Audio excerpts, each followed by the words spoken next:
tardes, mi nombre es Juan Manuel Coronel y junto con mi compañero Sebastián Gutiérrez somos estudiantes de la carrera Medicina Veterinaria y Zootecnia del tercer semestre de la Universidad de la Amazonía. En este video les vamos a explicar el tema del sistema urinario.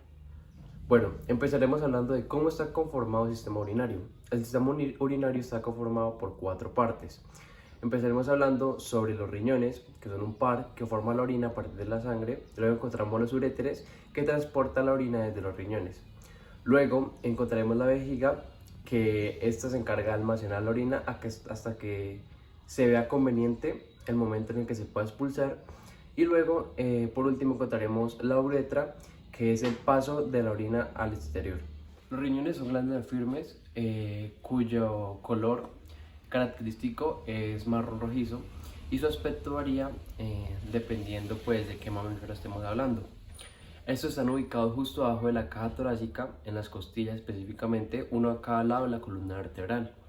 La función primaria de los riñones es la formación de la orina, que se elabora a partir del plasma en la nefrona, que es la unidad funcional pues, principal del riñón. Esto se realiza a través del filtrado. La función endocrina que tienen los riñones consiste en la producción y liberación de 2 hormonas. La renina, que tiene un cometido o una función vital en la regulación de la presión arterial sistémica, y la eritropoyetina, que interviene en la eritropoyesis. Ahora hablaremos de la cápsula. La cápsula de Bowman es un saco de 2 paredes donde se introduce el glomérulo y está ubicado en el túbulo renal proximal. La corteza es de color marrón rojizo y tiene 2 partes. Una parte convoluta, que es la que está ubicada en la zona externa del riñón, y una parte radiada que se ubica en la zona interna hacia los bordes. Luego encontramos la médula, que la médula está compuesta por una zona externa, que es la salida del seno radial, y una zona interna, que es la que constituye la zona interna estriada en forma radial. El hilio renal es una hendidura que se encuentra ubicada en el borde medial, que conduce internamente a un espacio hueco llamado seno renal. La pelvis renal está ubicada en la base del túbulo colector. Esta presenta una forma de saco donde se recolecta la orina para ser expulsada por medio del túbulo colector.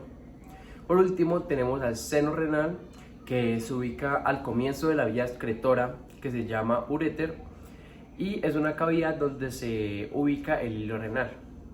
Ahora hablaremos de las distintas estructuras que poseen los riñones en los diferentes animales. Diremos que tanto en el caprino como en el equino y el canino poseen las mismas estructuras. Están compuestas pues por el hilio renal, el seno renal, la pelvis renal, la cresta renal, la médula y la corteza. En el bovino ya cambia, ya que posee un hilio renal, un seno renal, cálices renales menores de 20 a 25, cálices renales mayores, posee 2, una médula y una corteza. En el porcino es muy parecido al bovino, ya que posee un hilio renal, un seno renal, cálices renales menores de 10 a 12 y cálices renales mayores se encuentran también 2, y una pelvis renal, una médula y una corteza. La uretra masculina entonces se divide en 2 partes: la parte pélvica, que a su vez está dividida en la parte preprostática, que esta va desde el orificio ventral interno hasta el colículo seminal, y la parte prostática, que va desde el colículo seminal hasta la salida de la cavidad pélvica. Por otro lado tenemos la parte peniana, que esta pues empieza en el arco isquiático y va hasta el orificio uretral externo. Los riñones tienen un color rojizo. Están ubicados de forma bilateral sobre la pared dorsal de las primeras vértebras lumbares y se extienden hacia la pared medial de la cavidad abdominal. En las especies presentan diferentes características, como por ejemplo en el caprino, donde los riñones tienen una forma de frijol con superficie lisa. Estos se encuentran bastante simétricos, donde el derecho se ubica en los procesos transversos 1, 2 y 3 y el izquierdo se ubica en los procesos transversos 3 y 4, 5 de las vértebras lumbares. En el bovino, los riñones tienen una forma muy característica, que es una forma ovoide que presenta la superficie como unas lobulaciones, ¿cierto?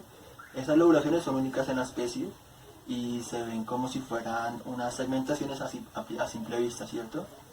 El riñón derecho está más desplazado hacia la parte craneal ventral de la costilla número 13 y dorsal a las primeras 3 vértebras lumbares. Con respecto pues al otro riñón, al izquierdo, que debido al rumen, pues este se tiene que desplazar hacia más caudal. El riñón izquierdo se ubica exactamente ventral al proceso transverso 3, 4 y 5 de las vértebras lumbares. En el porcino vemos que el riñón tiene forma aplanada, con una superficie bastante lisa. El riñón derecho e izquierdo están un poco más simétricos y están ubicados en una posición más craneal, ¿cierto? En los caninos podemos ver que los riñones tienen superficie lisa con forma de frijol, donde el riñón derecho se ubica en las primeras 3 vértebras lumbares y el izquierdo se ubica ventral a los procesos transversos 2, 3 y 4 de las vértebras lumbares, ¿cierto? Y finalmente, en el equino podemos ver que el riñón derecho tiene forma como de corazón y el izquierdo es más parecido como a un frijol. Ambos riñones traen superficie lisa. El riñón derecho, el que tiene forma de corazón, se ubica ventral a las costillas 12, 13 y 14 y al proceso transverso de la costilla 1 lumbar, ¿cierto? El izquierdo se ubica ventral a la costilla número 18 y al proceso transverso 1 y 2 de las vértebras lumbares. El uréter básicamente es un tubo con un revestimiento muscular, cuyo trayecto es retroperitoneal, o sea que está detrás del peritoneo. El peritoneo es esa capa que cubre el abdomen y cubre básicamente todos los órganos en el abdomen, ¿cierto? Entonces el uréter, perdón, está ubicado en dirección caudal y se divide en dos partes, una parte abdominal y una parte pelviana. Antes de la entrada en la zona pelviana, el uréter gira en dirección medial y tiene como única función transportar la orina desde el riñón hasta la vejiga. Tanto la pelvis como el uréter poseen una túnica adventicia externa de tejido conectivo, una capa muscular media y una membrana mucosa interna cuyo epitelio es de transición. La vejiga básicamente es una cavidad hueca de forma esférica cuando está vacía. Cuando se llena puede extenderse hasta la cavidad abdominal, ¿cierto? Incluso puede llegar hasta la altura del ombligo. En ella es posible diferenciar tres partes. Hacia más craneal está el techo o ápice de la vejiga, le sigue el cuerpo y hacia más caudal podemos encontrar el cuello.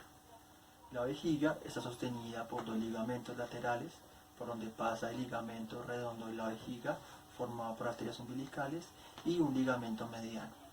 La función básicamente de la vejiga se reduce a almacenar la orina antes de poder expulsarla. La vejiga está básicamente cubierta por el peritoneo. Debajo de este hay una capa muscular muy gruesa que es el músculo detrusor, donde se ubican tres capas de fibras que forman un plexo. Las capas son la capa externa la capa externa oblicuar, la capa media transversal y la capa interna longitudinal.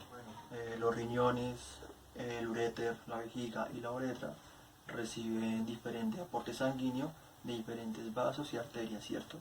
Entonces, en los riñones, toda su vascularización proviene de la aorta abdominal, ¿cierto? Esta da origen a una arteria renal para cada riñón.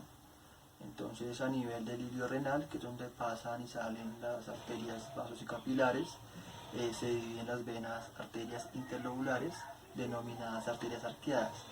Estas arterias arqueadas emiten unas arterias muy pequeñas, que son las arterias interlobulares, que se dirigen hacia la corteza en dirección radial. Para los uréteres, los vasos sanguíneos provienen de las ramas de las arterias renales, las arterias vesical craneal y las arterias prostática o vaginal. En la vejiga, su vascularización procede de las arterias umbilicales, que generalmente pues suelen estar obiteradas, o sea que traen siempre como un taponamiento o vienen cerradas, por lo que se puede decir que básicamente el aporte sanguíneo hacia la vejiga viene de la arteria vesicular caudal, que procede de la arteria prostática o de la arteria vaginal. Y finalmente, para la uretra, pues las glándulas genitales accesorias, que están ubicadas como en la proximidad de la uretra, y la uretra pues reciben su aporte sanguíneo de parte de las arterias pudentas internas, siendo esta muy pequeña con una ubicación ventral.